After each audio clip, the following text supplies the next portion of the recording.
सूचना का अधिकार अधिनियम 2005, राइट टू इंफॉर्मेशन एक्ट 2005। सभी नागरिकों का स्वागत है इस वीडियो में। जैसा कि हम सब जानते हैं कि यह आरटीआई जो है ये स्वतंत्र भारत का सबसे चर्चित अधिनियम है और साथ ही उपयोगी भी और महत्वपूर्ण भी है, अतः इसको जानना हमारे सबके लिए बहुत आवश्यक है। एक आम नागरिक, उसके अलावा जो लोक सूचना अधिकारी हैं जिनके कंधों पर इस अधिनियम को क्रियान्वित करने की महत्वपूर्ण जिम्मेदारी है, इसके अलावा प्रतियोगिता परीक्षाओं की तैयारी करने वाले स्टूडेंट्स के लिए यह वीडियो महत्वपूर्ण साबित होगा, ऐसा मेरा मानना है। इसके एक तरफ जो नीले रंग में इसका लोगो दिखाया गया जिस पर लिखा हुआ सूचना का अधिकार, बाकी पूरा जो ये वीडियो मैंने ब्लैक एंड व्हाइट और हाई डेफिनेशन में बनाने का प्रयत्न किया है ताकि आप स्क्रीनशॉट लेकर इसका प्रिंट प्राप्त कर सको। तो चलिए इस अधिनियम को हम इस वीडियो के माध्यम से समझने का प्रयत्न करते हैं। देखिए, सूचना का अधिकार अधिनियम 2005 कोई विस्तृत अधिनियम नहीं है। इसमें कुल 6 चैप्टर, 31 धाराएं और 2 इसकी अनुसूचियां हैं। इस पूरे वीडियो में हम जो नीचे सामने आपको 9 बिंदु दिखाई दे रहे हैं उसके अनुसार आगे बढ़ेंगे। सबसे पहले हम इसका परिचय और बैकग्राउंड जानेंगे, उसके बाद इस एक्ट की 6 जो चैप्टर है उनके बारे में, फिर इसकी 31 आर्टिकल्स के, फिर जो विविध समयावधि का प्रावधान है उसके बारे में जानेंगे और इसी एक्ट के माध्यम से जो विविध शुल्क और जुर्माने लागू किए गए उसके बारे में टेबल के माध्यम से समझने का प्रयत्न करेंगे। फिर अपन पूरा अधिनियम जानेंगे, इसकी 31 आर्टिकल्स के बारे में। उसके बाद इसके अंत में जो 2 अनुसूचियां हैं संक्षिप्त में वो देखेंगे और 2019 का जो संशोधन अधिनियम है उसमें क्या प्रावधान किए गए हैं, क्या चेंजेस किए गए हैं ये देखेंगे और अंत में महत्वपूर्ण बिंदुओं पर चर्चा करेंगे। तो मेरा निवेदन है कि आप अंत तक इस वीडियो में बने रहें। अब हम आरटीआई का इंट्रोडक्शन और बैकग्राउंड जानेंगे संक्षेप में। जैसा कि हम सब जानते हैं कि लोकतांत्रिक सरकार जो होती है वो जनता के प्रति जवाबदेही होती है और उसके समस्त कर्मचारी, अधिकारियों, मंत्रीगण लोक सेवक की परिधि में आते हैं, अतः उनके कार्यों को भ्रष्टाचार मुक्त, पारदर्शी, जवाबदेह प्रशासन की स्थापना करने एवं लोकतांत्रिक दृष्टि से प्रशासन चलाने के उद्देश्य से आरटीआई को लाया गया था। और विश्व के अधिकतर देशों में आरटीआई लागू है। स्वीडन में 1766 में सबसे पहले लागू किया था। इसके बाद जहां तक भारत की बात है, शासकीय गोपनीयता अधिनियम 1923 आया जिसमें सूचना नहीं देने की बात की गई थी, जबकि आरटीआई सूचना देने के लिए आया है। इसके बाद 1975 में राजनारायण बनाम उत्तर प्रदेश सरकार के एक निर्णय में उच्चतम न्यायालय ने कहा था कि लोक प्राधिकारियों द्वारा सार्वजनिक कार्यों का ब्यौरा सार्वजनिक करने की व्यवस्था की जानी चाहिए। यह निर्णय आरटीआई के क्षेत्र में बड़ा महत्वपूर्ण निर्णय है।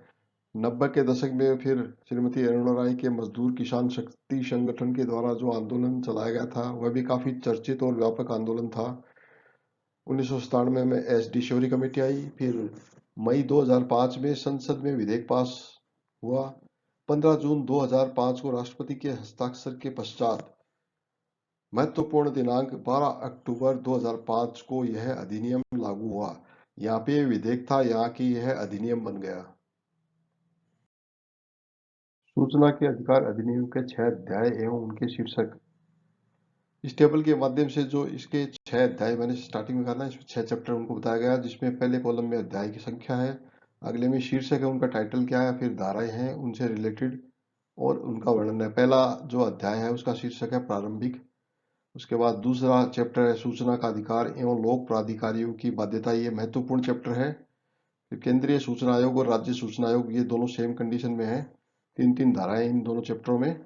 उसके बाद सूचना आयोगों की शक्तियां और कृत्य, अपील तथा शास्तियां की, सूचना आयोग की क्या क्या शक्तियां, वह किस प्रकार काम करेगा और अपीलों की सुनवाई और दंड आरोपित करेगा।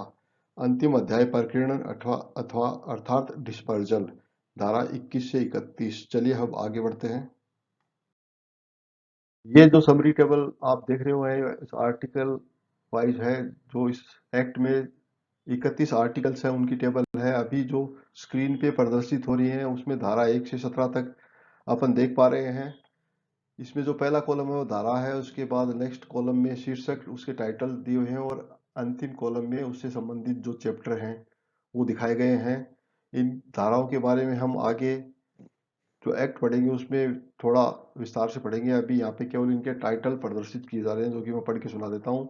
पहली धारा है संक्षिप्त नाम, विस्तार और प्रारंभ। दूसरी परिभाषाएं, डेफिनेशन है। तीसरी सूचना का अधिकार, इंपॉर्टेंट धारा है। चौथी लोक प्राधिकारियों की बाध्यता, ये भी इंपॉर्टेंट है। फिर लोक सूचना अधिकारियों का पदनाम। छठी धारा महत्वपूर्ण सूचना अभिप्राप्त करने के लिए अनुरोध, जो कि प्रत्येक नागरिक को आरटीआई का अधिकार देती है। सातवीं धारा में उसके अनुरोध का निपटान निस्तारण कैसे किया जाएगा। आठवीं सूचना प्रकट किए जाने से छूट। नौवीं कतिपय मामलों में पहुंच के लिए अस्वीकृति के आधार। 10वीं पृथक्करणता। 11वीं पर व्यक्ति सूचना।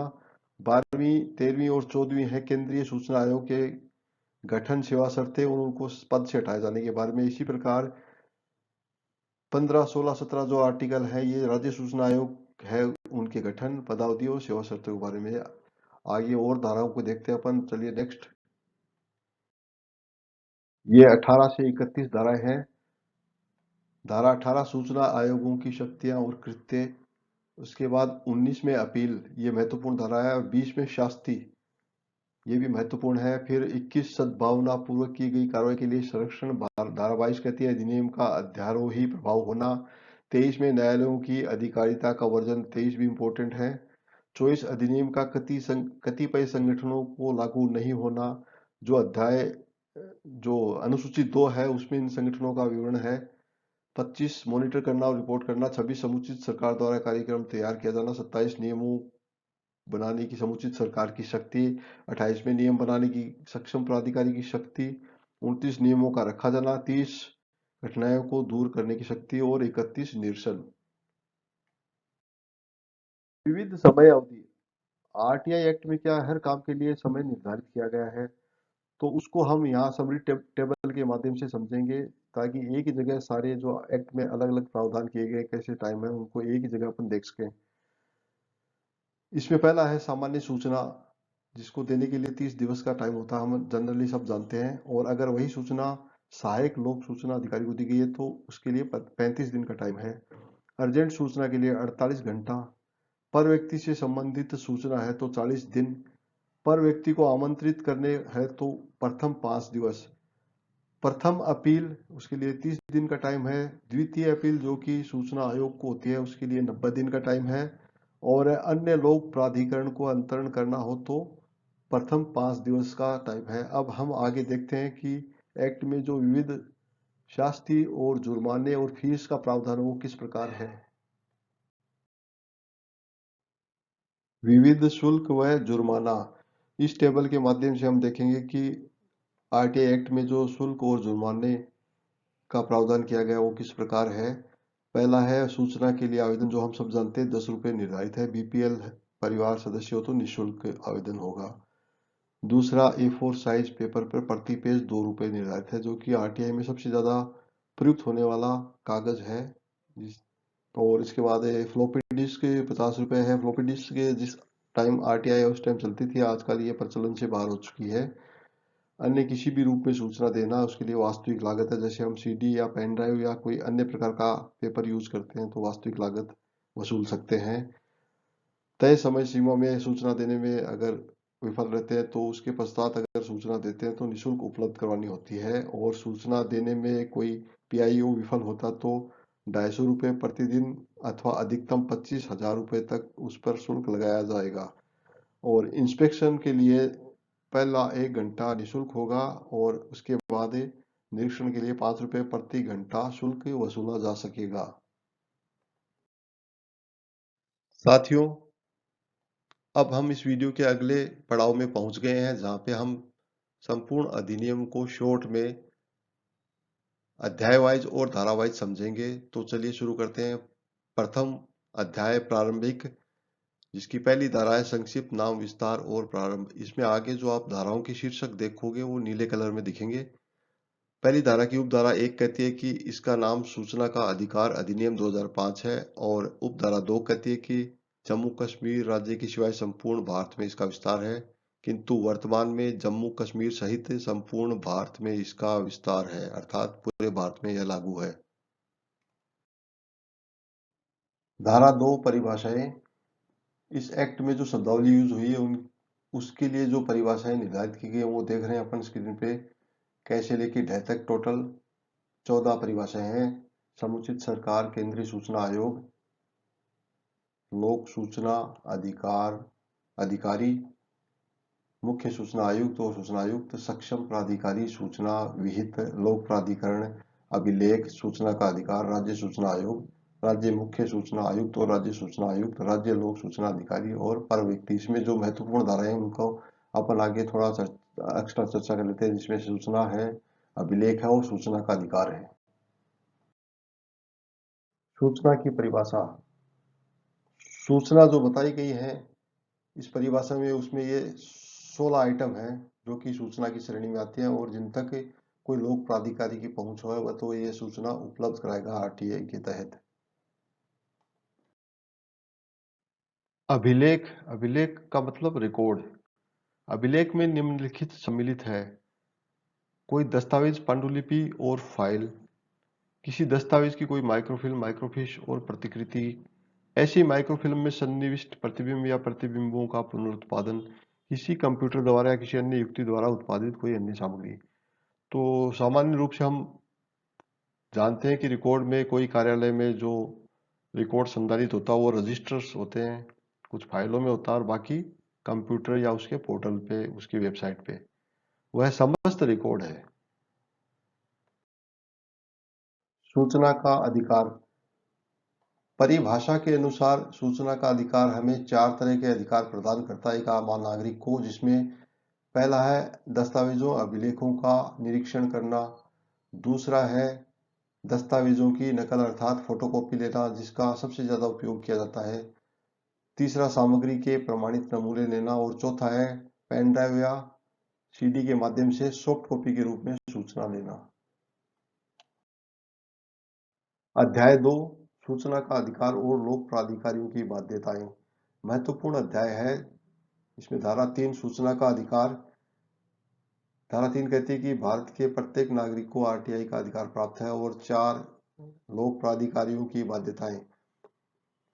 धारा 4 के अनुसार समस्त जो ऑफिस है उनमें अपना रिकॉर्ड सुव्यवस्थित रखना होगा, अपडेट रखना होगा और जो ऑफिस की महत्वपूर्ण जानकारियां उनको बोर्ड पे लिखवा के रखना होगा। साथ ही जो प्रचार माध्यम है उसके द्वारा ऑफिस के कार्यों की जानकारी दी जाएगी और वेबसाइट पे भी रिकॉर्ड अप टू डेट किया जाएगा। धारा 4 ये कहता है कि इस तरह से कार्य हो कि आरटीआई लगाने की आवश्यकता ही नहीं पड़े।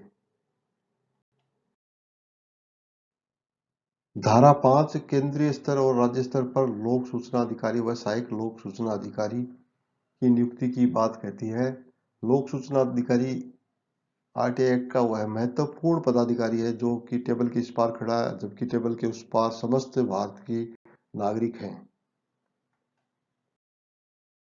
धारा 6 सूचना अभिप्राप्त करने के लिए अनुरोध। महत्वपूर्ण धारा जो भारत के प्रत्येक नागरिक को आरटीआई प्राप्त करने के लिए अधिकार प्रदान करती है। इसको हम फटाफट समझ लेते हैं। कोई भी आदमी आरटीआई लगा सकता है 10 रुपये फीस के साथ, अंग्रेजी या हिंदी में, और इसके लिए लिखित अथवा इलेक्ट्रॉनिक युक्ति से वह एप्लीकेशन लगा सकता है। आवेदन का कोई भी निर्धारित प्रारूप नहीं है और इलेक्ट्रॉनिक माध्यम से अगर उसको आवेदन करना तो वेबसाइट है www.rti.rajasthan.gov.in। इसमें एप्लीकेशन के बाद अपील का प्रावधान भी है और 10 रुपये या अन्य फीस ऑनलाइन जमा कराने का प्रावधान है। 10 रुपये की जो फीस है वो नगद, पोस्टल ऑर्डर, डिमांड ड्राफ्ट या ऑनलाइन जमा करवाई जा सकती है। और कोई ऐसा असक्षम व्यक्ति है जो अनुरोध नहीं कर सकता और वेबसाइट, वेब पोर्टल का उपयोग नहीं कर सकता, उसके लिए भी ये प्रावधान किया गया कि जो पीआईओ है उसकी सहायता करेगा और जो वो बोलेगा उसको लेखबद्ध करेगा। साथ ही सूचना के अनुरोध करने वाला जो आवेदक है उससे उस सूचना क्यों मांगी जा रही है या अन्य कोई ब्यौरा उससे नहीं मांगा जा सकता। और जहां आवेदन उस कार्यालय से संबंधित नहीं है, अगर अन्य कार्यालय से संबंधित है तो जो पीआईओ है वो अन्य कार्यालय को आवेदन भेजेगा और उसकी सूचना आवेदक को देगा। अनुरोध का निपटारा पीआईओ के लिए महत्वपूर्ण धारा है। धारा 6 में जब आवेदन प्राप्त होता है तो 7 के द्वारा उसका निपटारा किया जाता है। इसमें जो मुख्य बातें हैं वो बता देता हूँ। यथासंभव शीघ्रता से और अधिकतम 30 दिवस के अंदर उसका निस्तारण करना है। अत्यावश्यक किस्म की सूचना तो 48 घंटे में।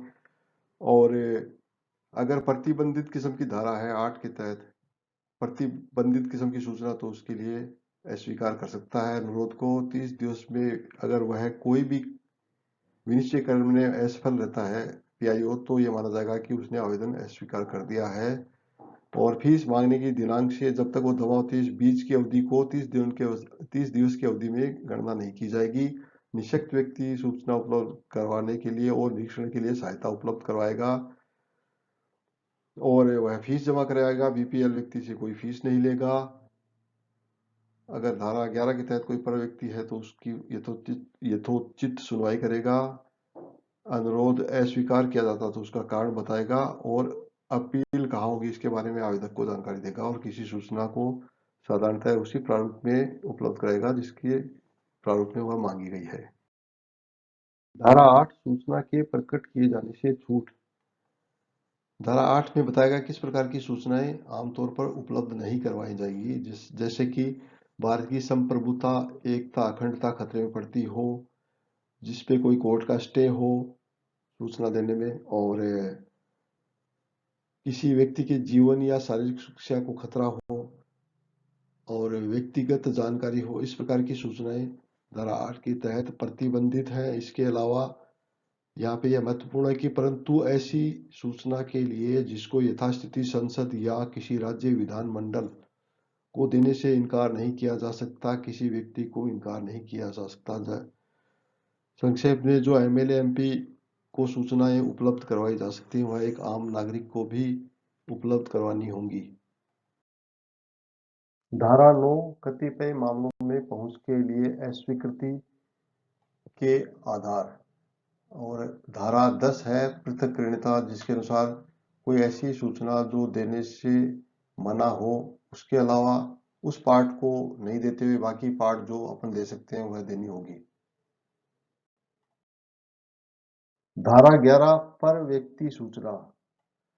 पर व्यक्ति सूचना के लिए अनुरोध करने वाले से भिन्न कोई व्यक्ति अर्थात कोई दूसरा व्यक्ति उसके बारे में सूचना चाहिए है तो उसके बारे में धारा 11 कहती है कि जो पहले 5 दिन है उसमें उस व्यक्ति को सूचित किया जाएगा, पर व्यक्ति को सूचित किया जाएगा और उसकी पूरी सुनवाई के पश्चात ही जो पीआईओ है उसके द्वारा सूचना देने का विनिश्चय किया जाएगा। 3 केंद्रीय सूचना आयोग। इस चैप्टर में 3 धाराएं 12, 13 और 14। धारा 12 केंद्रीय सूचना आयोग का गठन। केंद्रीय सूचना आयोग में एक मुख्य सूचना आयुक्त व 10 तक सूचना आयुक्त होंगे जिनकी नियुक्ति राष्ट्रपति द्वारा प्रधानमंत्री की सिफारिश वाली कमेटी के द्वारा की जाएगी और इनका हेडक्वार्टर मुख्यालय जो है दिल्ली में है। धारा 13 में 2019 के विधेयक द्वारा संशोधन कर दिया गया है। अब सूचना आयुक्तों की पदावधि और सेवा शर्तों का निर्धारण केंद्रीय सरकार द्वारा किया जाएगा और धारा 14 में सूचना आयुक्तों को हटाए जाने की प्रक्रिया दी गई है। अध्याय 4 राज्य सूचना आयोग के बारे में। इसमें भी 3 धाराएं 15, 16 और 17। 15 राज्य सूचना आयोग का जो गठन है वो मुख्य सूचना आयुक्त व 10 तक सूचना आयुक्तों से होगा जिनकी नियुक्ति राज्यपाल द्वारा मुख्यमंत्री की अध्यक्षता वाली समिति की सिफारिश पे की जाएगी। धारा 16 में भी 2019 के संशोधन विधेयक द्वारा परिवर्तन कर दिया गया है। अब राज्य सूचना आयुक्तों पदावधि और सेवा शर्तों का निर्धारण भी केंद्रीय सरकार के द्वारा किया जाएगा और 17 में इनको हटाए जाने की प्रक्रिया दी गई है। अध्याय 5 सूचना आयोगों की शक्तियां और कृत्य, अपील तथा शास्तियां। अर्थात इस अध्याय में हम देखेंगे कि सूचना आयोगों को क्या शक्तियां प्राप्त है, उनके काम क्या है और किस प्रकार वो अपीलों की सुनवाई करने के पश्चात शास्ति आरोपित कर सकते हैं। तो इसमें धारा 18 है इसका शीर्षक है सूचना आयोगों की शक्तियां और कृत्य। इस एक्ट के नियमों का जहां भी उल्लंघन होगा तो उनसे संबंधित शिकायतों का निवारण या उनकी शिकायतों की सुनवाई सूचना आयोगों के द्वारा की जाएगी। और इसमें यह महत्वपूर्ण है कि आयोग को सिविल प्रक्रिया संहिता 1908 ब्रैकेट में 5 के अधीन किसी वाद का विचरण करते समय सिविल न्यायालय के समान शक्तियां प्राप्त हैं, अर्थात आयोगों को कोर्ट के समान, सिविल कोर्ट के समान शक्तियां दी गई हैं धारा 18 के द्वारा। धारा 19 अपील महत्वपूर्ण धारा है। धारा 6 में किसी नागरिक के द्वारा सूचना मांगे जाने के उपरांत यदि सूचना नहीं मिलती है, अधूरी सूचना मिलती है अथवा गलत सूचना मिलती है तो 30 दिन में प्रथम अपील की जा सकती है और 90 दिन में द्वितीय अपील जो कि केंद्रीय अथवा राज्य सूचना आयोग को होगी। विशेष परिस्थितियों में 30 दिन अथवा 90 दिन के पश्चात भी अपील स्वीकार की जा सकती है। साथ ही इस धारा के द्वारा पर व्यक्ति को भी अपील का अधिकार दिया गया है। अपील में सूचना आयोग के द्वारा नागरिक, पर व्यक्ति और पीआईओ को उचित सुनवाई का अवसर दिया जाएगा। धारा 20 शास्ति अर्थात जुर्माना या पेनल्टी। धारा 19 में अपील की सुनवाई के पश्चात सूचना आयुक्त किसी लोक सूचना अधिकारी पे निम्न वजह से शास्तियां लगा सकता है। या तो उसने एप्लीकेशन लेने से मना किया हो, समय पर सूचना उपलब्ध नहीं करवाई हो, सूचना देने से मना कर दिया हो, गलत सूचना दी हो या फिर सूचना को नष्ट कर दिया हो या सूचना देने में बाधा डाली हो। इस आधार पर 250 रुपये प्रतिदिन अथवा 25,000 रुपये अधिकतम शास्ति आरोपित की जा सकती है। और बार बार कोई लोक सूचना अधिकारी विफल रहता है तो उस पर लागू सेवा नियमों के अनुसार अनुशासनात्मक कार्रवाई प्रस्तावित की जा सकती है। अब हम अंतिम अध्याय में आ जाते हैं, अध्याय 6 प्रकीर्ण, जिसमें धारा 21 सद्भावना पूर्वक की गई कार्रवाई के लिए संरक्षण प्रदान करती है। धारा 22 अधिनियम का अध्यारोही प्रभाव का होना तय करती है और 23 के द्वारा न्यायालयों की अधिकारिता का वर्जन करती है, अर्थात आरटीआई के तहत सीधा कोई कोर्ट में वाद दायर नहीं किया जा सकता। धारा 24 अधिनियम का कतिपय संगठनों को लागू न होना। इन संगठनों की लिस्ट हम अनुसूची 2 में देखेंगे अभी। 25 मॉनिटर करना और रिपोर्ट करना। 26 समुचित सरकार। समुचित सरकार से तात्पर्य केंद्र अथवा राज्य सरकार। समुचित सरकार द्वारा कार्यक्रम तैयार किया जाना। 27 नियम बनाने की समुचित सरकार की शक्ति। 28 नियम बनाने की सक्षम प्राधिकारी की शक्ति। 29 नियमों का रखा जाना। 30 कठिनाइयों को दूर करने की शक्ति। ये ज्यादा महत्वपूर्ण नहीं है अपने लिए। और 31 अंतिम धारा है निरसन। इसके द्वारा सूचना स्वातंत्र्य अधिनियम 2002 का निरसन किया गया है। तो साथियों, हमने अभी पूरे अधिनियम को संक्षिप्त में देख लिया है। हम आगे इसकी दोनों अनुसूची और देख लेते हैं। पहली अनुसूची में सूचना आयुक्तों द्वारा ली जाने वाली शपथ का प्रारूप दिया गया है, जो अपन सामने देख रहे हैं। दूसरी अनुसूची में धारा 24 में विनिर्दिष्ट किए गए संगठनों की सूची है। इन संगठनों पे आरटीआई लागू नहीं होता। चलिए यहाँ पर अब थोड़ा सूचना का अधिकार संशोधन विधेयक 2019 के बारे में बताता हूं। इसके द्वारा जो मूल आरटीआई एक्ट था उसकी धारा 13 एवं 16 में परिवर्तन किया गया, जो कि क्रमशः केंद्रीय एवं राज्य लोक सूचना आयुक्त के कार्यकाल एवं सेवा शर्तों के बारे में था। अब इनका कार्यकाल 5 वर्ष के स्थान पर केंद्र सरकार द्वारा निर्धारित किया जाएगा एवं वेतन भत्ते सेवा शर्तें जो कि निर्वाचन आयुक्त के समकक्ष होती थी उनको भी बदल दिया गया। अब इनका निर्धारण भी केंद्र सरकार द्वारा किया जाएगा। और इस संशोधन विधेयक की यह कहकर काफी आलोचना की गई कि इससे आरटीआई एक्ट को कमजोर किया गया है। इस वीडियो में आरटीआई के बारे में हमने जो भी सीखा वह सब कुछ महत्वपूर्ण है। फिर भी अंत में इसके जो इम्पोर्टेंट टॉपिक्स हैं उन पे मैं संक्षेप में चर्चा करना चाहूंगा। जैसे इस एक्ट में टोटल 6 चैप्टर, 31 धाराएं, 2 अनुसूची हैं। 12 अक्टूबर 2005 को यह भारत में लागू हुआ था।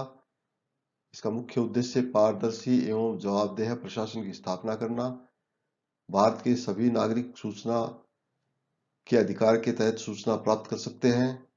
समस्त सरकारी संगठन, प्राधिकरण, विभाग, मंत्रालय आदि एवं वह निजी संस्थान जो कि सरकारी अनुदान प्राप्त करते हैं इसके दायरे में आते हैं। और जहां तक मैं समझता हूं, धारा 6, 7, 19 व 20 इसकी महत्वपूर्ण धाराएं हैं। 6 में आवेदन किया जाता है, 7 के द्वारा उसका निस्तारण किया जाता है, संतुष्ट नहीं होने पे 19 के तहत अपील की जा सकती है एवं 20 के तहत शास्ति आरोपित की जाती है। और इस एक्ट से जो पहले गवर्नमेंट ऑफिस, सरकारी दफ्तर अभेद्य दुर्ग के समान समझे जाते थे, वहां तक एक आम आदमी की पहुंच हो गई है। और साथ ही इसकी जो वेबसाइट है उस पे आवेदन किया जा सकता है, ऑनलाइन फीस भी जमा हो सकती है एवं अपील भी की जा सकती है।